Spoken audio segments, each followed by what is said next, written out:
Nobel Peace laureate Muhammad Yunus was sworn in as leader of Bangladesh's new interim government on Thursday.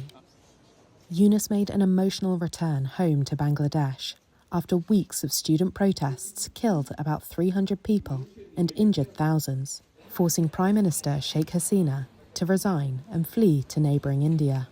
A harsh critic of Hasina, the 84-year-old arrived in Dhaka from Paris, where he'd been receiving medical treatment. Protesters had backed him to head the caretaker government, which is tasked with holding elections for a new leader. People in the capital, Dhaka, welcomed his appointment, hoping for a new era in Bangladeshi politics. The example that the young generation is set of giving this country a rebirth, we are expecting that Yunus will be able to take it further to reconstruct our nation.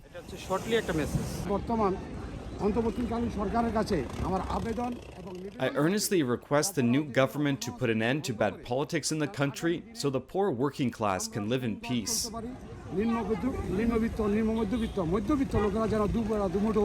The economist, known as the banker to the poor, received the 2006 Nobel Peace Prize for founding a bank that pioneered the fight against poverty through small loans to needy borrowers.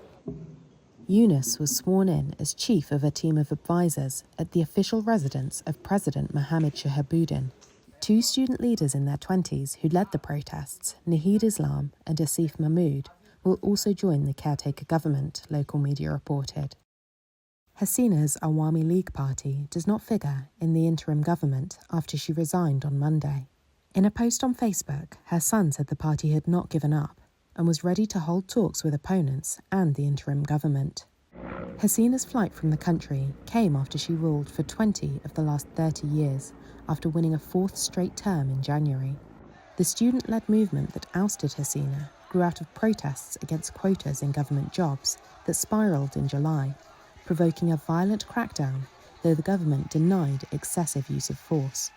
The protests were fuelled also by harsh economic conditions and political repression in the country.